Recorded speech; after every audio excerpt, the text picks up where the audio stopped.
Bueno,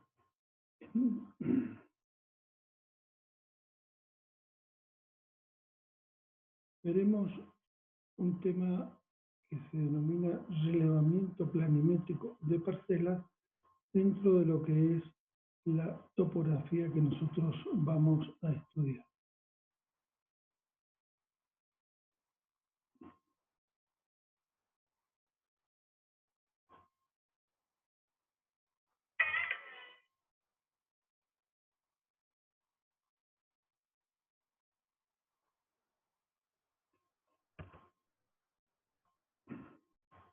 Relevamiento planimétrico de una parcela es lo que nosotros vamos a considerar como que es el conocimiento de la superficie terrestre en cuanto a sus formas y dimensiones, en este caso, que es planimétrico, es decir, la superficie terrestre proyectada sobre un plano horizontal.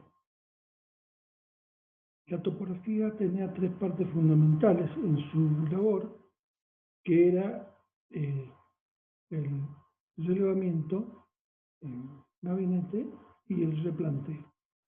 Entiéndese por relevamiento cuando nosotros recorremos el terreno y vamos tomando datos para así poder luego plasmarlos en un dibujo y conocer cómo se comporta en función del tamaño que tiene, de las formas, de las dimensiones que tienen sus lados.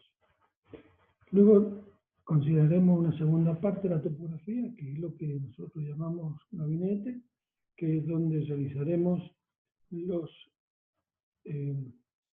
cálculos de lo relevado en el terreno. Plasmaremos estos cálculos en un dibujo que nos va a representar el polígono que hemos relevado, y también haremos un proyecto que es el que nos va a permitir a nosotros modificar la superficie terrestre o realizar obras sobre él. Y el último paso, que es el replanteo, es que nuestro proyecto debemos llevarlo y plasmarlo en el terreno para así tener claro la representación del mismo.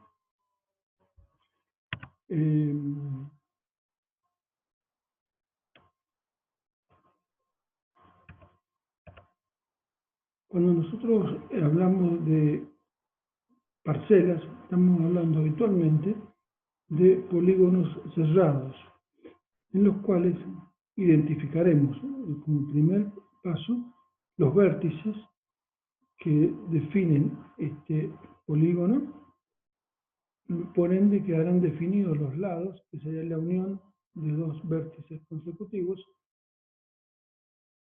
los ángulos interiores, que nos dan una idea somera de cómo es la forma, y la longitud de los lados y su orientación, que es el que denominamos rumbo, y finalmente calculamos la superficie para saber el tamaño de donde se va a plasmar nuestro proyecto, ¿verdad?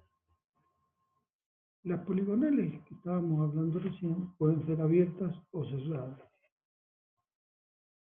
En topografía habitualmente se consideran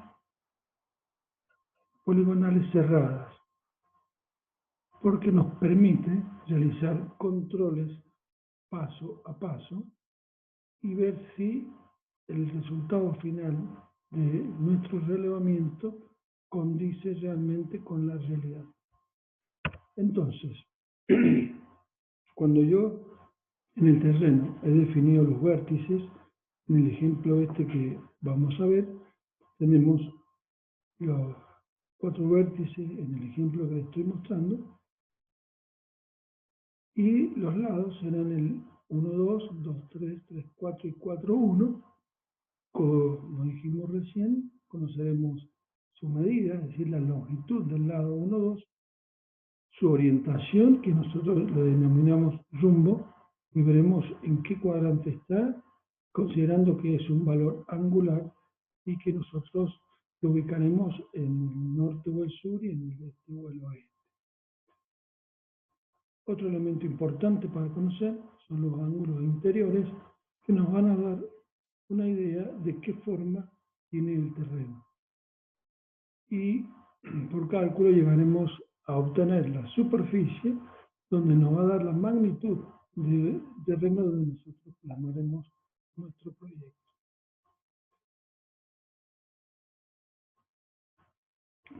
Quiero verificar.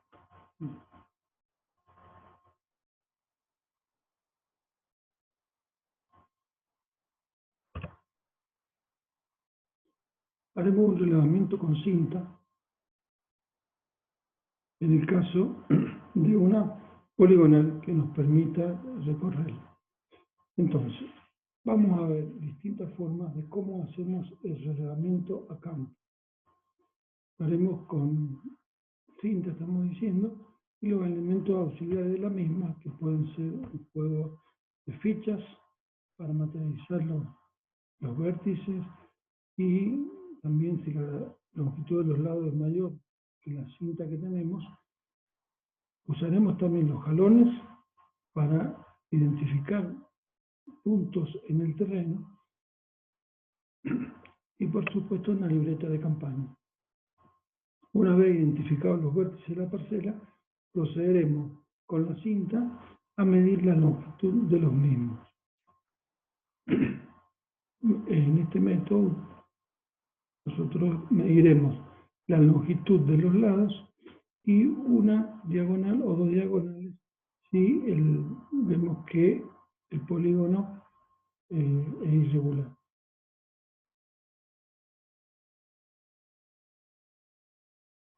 Una vez que hemos tomado en campaña todas las longitudes de los lados, nos iremos a nuestro gabinete a realizar los cálculos. Entonces, lo primero que hacemos, como tenemos los datos de los lados, y vale destacar que este polígono, que tiene 4 vértices, nosotros hemos medido una diagonal, por lo que hemos transformado a este polígono de 4 lados en 2 triángulos, que difícilmente sean triángulos rectángulos. Entonces, nosotros vamos a resolver los ángulos interiores de un triángulo a partir de conocer 3 elementos, que en este caso serían los lados. Entonces, a partir del teorema del coseno y teorema del seno, calcularemos los ángulos interiores de este triángulo irregular. Luego, conociendo la longitud de los lados, podremos obtener el perímetro y, por ende, el semiperímetro, y utilizando la fórmula de Herón, calcularemos la superficie de cada uno de los triángulos. En función de la cantidad de vértices que tenga nuestro polígono, serán la cantidad de triángulos, así que calcularemos. Entonces, finalmente haremos una sumatoria de todos los triángulos que se han obtenido. Nosotros en este caso tenemos 2 triángulos en los cuales calculamos la superficie independientemente de cada uno de ellos y la sumamos obteniendo el total. Si nosotros medimos la otra diagonal, que es la que no está dibujada, vamos a tener otro par de triángulos en los cuales también podremos calcular sus ángulos interiores y la superficie. Ahí podremos verificar que los ángulos interiores del polígono general sean iguales y que las sumatorias de las dos superficies también deben ser iguales. Caso contrario, hemos cometido un error en el cálculo que, revisando nuestros numeritos, veremos dónde nos hemos equivocado, porque deben cerrar perfectamente. Bien, este relevamiento con cinta tiene algunos inconvenientes. Primero, si la superficie de la parcela es muy grande, la medida de los lados se nos puede llegar a complicar si la cinta es más corta que alguno de los lados. Por lo tanto, deberemos aplicarla más de una vez y en ese empalme de cintas y en una línea recta podemos llegar a cometer pequeños errores que a la larga pueden influir en el resultado de nuestro relevamiento. Esa es una de las desventajas. Otra es que no se pueden orientar perfectamente porque tenemos un norte aproximado, un norte magnético aproximado, y podemos llegar a lograr que la figura no esté muy girada, pero sabemos que no es exacto. Otra desventaja que tiene es si dentro del polígono existen algunos obstáculos, como pueden ser árboles, algunos cultivos de frutales o de viña, o bien algunas construcciones. Ahí directamente se nos va a complicar este relevamiento y tendremos que usar otro método.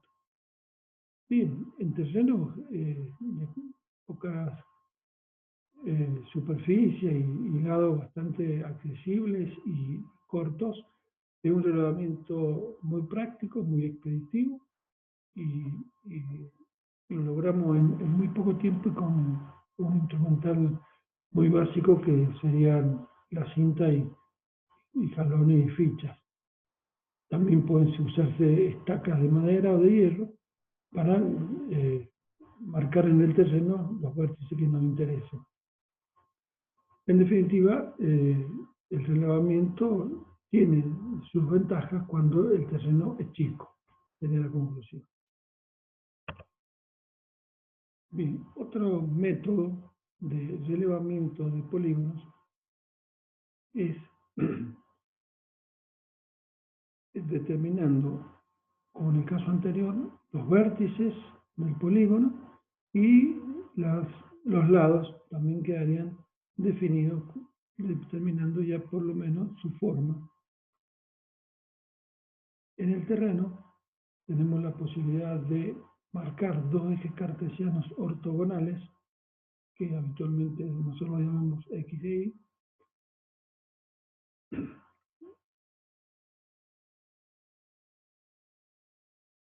y desde los vértices hacia los ejes cartesianos, que esto sí lo podemos tener aproximadamente materializados con jalones, es decir, una línea, proyectaremos sobre estos ejes cartesianos los vértices del polígono a partir de un instrumento denominado de escuadra óptica, que es muy aproximado a bajar perpendiculares o suela en el caso de que estemos ubicados sobre uno de los ejes cartesianos. Por lo tanto, ahí tendremos, por ejemplo, para el vértice 1, tendremos una x1, que sería su coordenada desde el origen hasta x, y una coordenada y1, también es la distancia que existe desde el punto hasta el eje origen, el eje cartesiano origen. Bien, una vez que hemos bajado todas las perpendiculares a los ejes y medido con cinta esas coordenadas, nos dirigiremos al gabinete, donde calcularemos, por el mismo método que hicimos antes, la longitud de los lados, los ángulos interiores y la superficie. En el cálculo de la longitud de los lados, que nosotros en el otro relevamiento la medíamos directamente con cinta, acá lo vamos a calcular por teorema de Pitágoras, en el cual decimos que en todo triángulo la hipotenusa al cuadrado va a ser igual a la suma del cuadrado de los catetos. Despejando el cuadrado de la hipotenusa, o sea, la raíz cuadrada, podemos obtener la longitud del lado 1, 2. Luego los ángulos interiores también los podemos calcular con fórmula, como dijimos, teorema del coseno, teorema del seno, y finalmente calculamos la superficie a partir de las coordenadas. Este método también es muy rápido, muy expeditivo, bastante exacto, si tenemos la precaución de que al bajar las perpendiculares no cometamos de antecesores, puesto que aquí son visuales a jalones y al vértice. Entonces ahí tenemos que tener una buena práctica y destreza del operador para que no cometa errores significativos.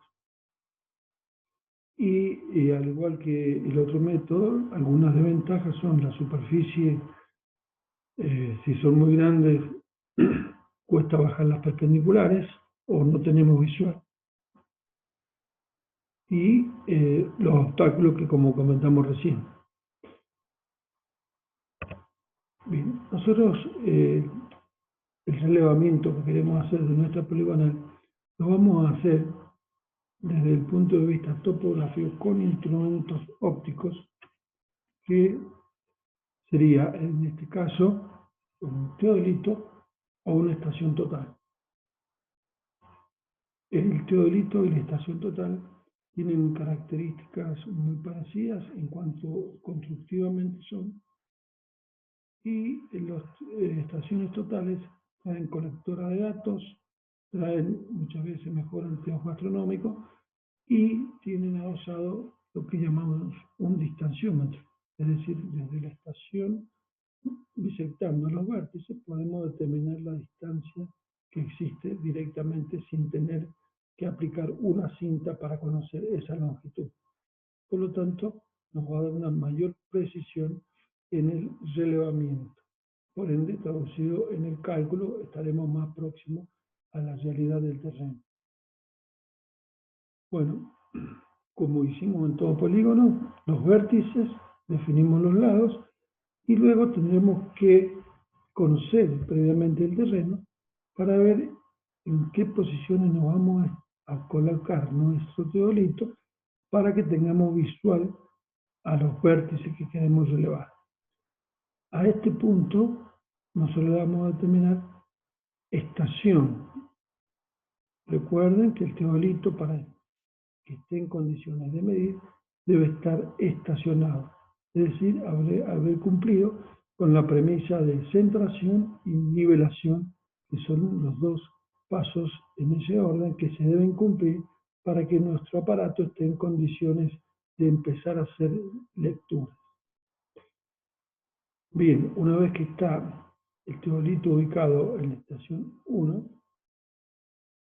recordemos que tiene un limbo horizontal, que es el que nos sirve a nosotros para medir ángulos horizontales. Orientaremos el teodolito al norte magnético. El norte magnético se va a definir con una brújula, que es conocimiento de todos, que la colocaremos sobre el instrumento, sobre el teodolito, o algunos teodolitos vienen con una brújula incluida que se llama declinatoria magnética. Con esa brújula tendremos la dirección que existe de la estación 1 hacia el norte. Por lo tanto, podemos materializar esa línea a partir de dos puntos. Uno es la estación y en el otro es la visual que yo tengo a una cierta distancia, de unos 10, 15 metros, puedo colocar un jalón y ahí me queda materializada la línea dirigida al norte magnético. Bien, recordemos que nosotros con el teodolito medimos ángulos horizontales. Ángulo horizontal era la amplitud que existía entre dos direcciones. Ahora bien, si una de esas direcciones es el norte magnético, este ángulo horizontal se denomina azimut. Eso es lo que nosotros llamamos orientación, es decir, iniciar la medición de nuestros ángulos horizontales con origen 0 grados bisectando el norte magnético.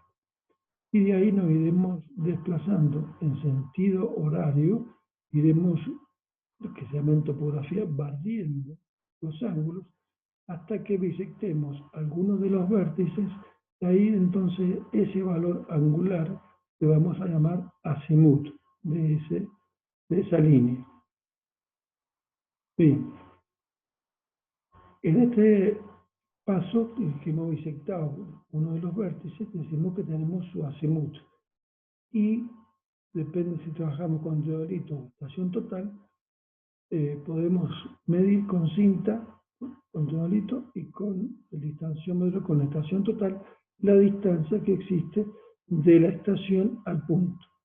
En definitiva, el último punto que detallamos acá, que haremos la medición de las radiales, que es la distancia que existe de E1 al vértice, le llamamos radiales, y el ángulo que se ha barrido, que es el azimut.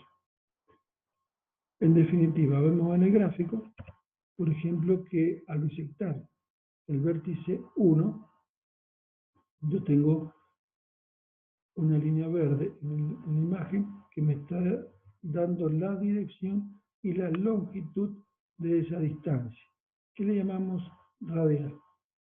También tendremos el ángulo llamado azimut, que sería con origen en el norte magnético, girando en sentido horario hasta llegar a la dirección que tenemos sobre el vértice 1. De igual modo, bisectamos el punto 2, tenemos la radial y su azimut, tenemos rumbo y azimut. Bien, una vez que hemos terminado de bisectar todos los vértices que estaban próximos a la estación 1, nos tendremos que trasladar a la estación 2 para continuar con el relevamiento. Entonces, nosotros para cambiarnos de estación, bisectaremos la estación 2 como si fuera un punto más, con su radial y con su azimut. Cuando nosotros le demos coordenadas a los vértices, también con el origen de estación 1, que le vamos a dar una coordenada arbitraria que nosotros vamos a fijar cuando estemos en el cálculo, y de ahí daremos coordenada a los vértices y a la estación 2. La estación 2, cuando bisecte al punto 3 y 4, le dará coordenada a 3 y 4. Es decir, que todos los vértices van a estar referidos a un origen que es la estación 1. Por ende, todos los puntos están en un mismo par de ejes cartesianos. Entonces, aquí viene un tema importante a considerar, que es el traslado de la estación 1 a la estación 2.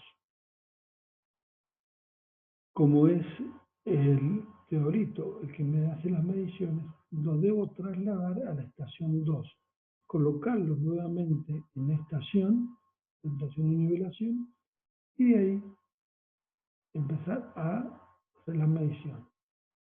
Previamente debemos trasladar el norte magnético de la estación 1 a la estación 2. ¿Por qué digo trasladar? Porque no se puede determinar el norte magnético nuevamente con la brújula, puesto que la brújula nos va a dar un norte magnético muy aproximado.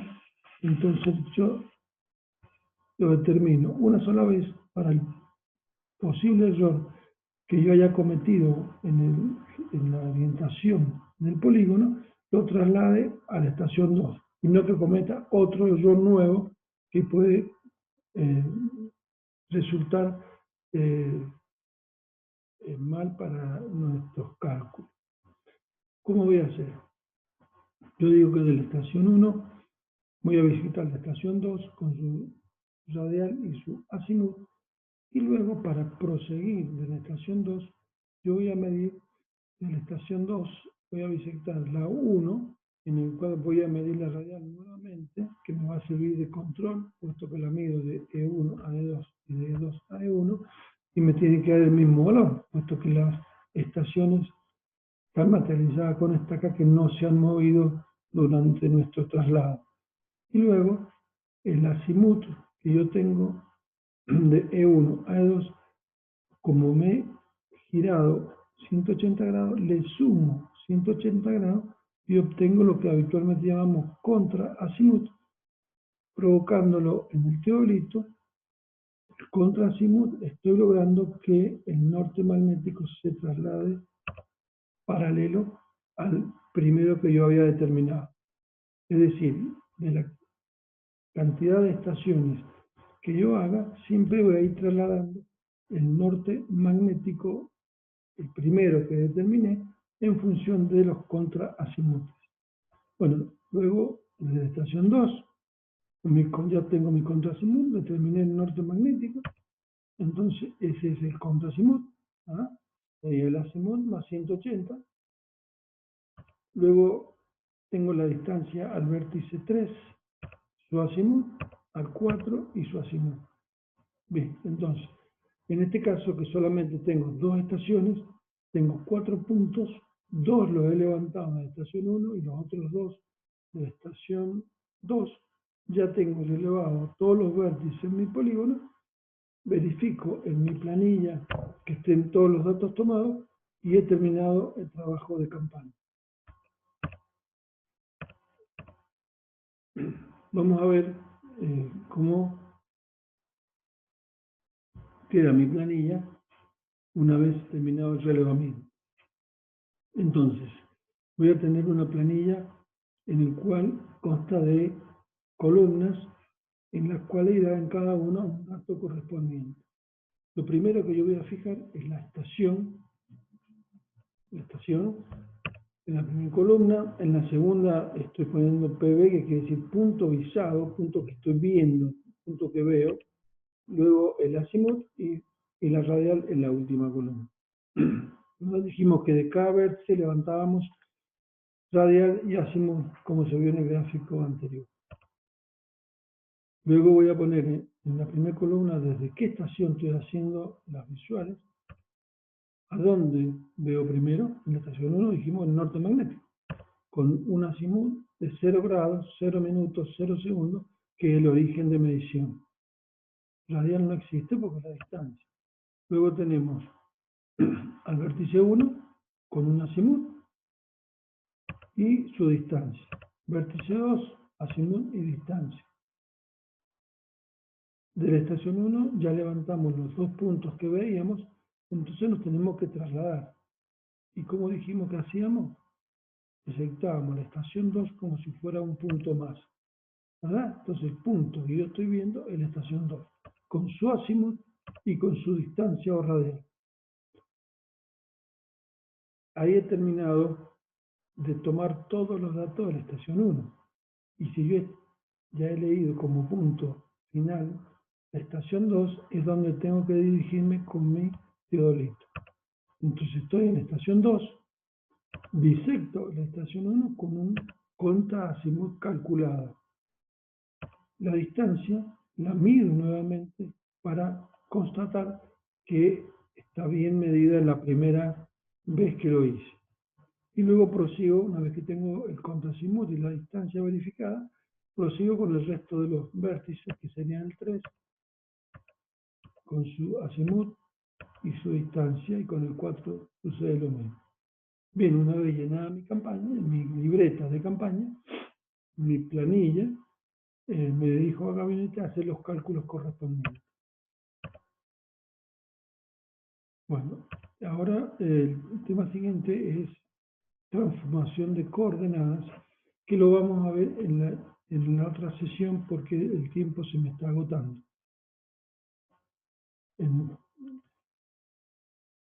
Bueno.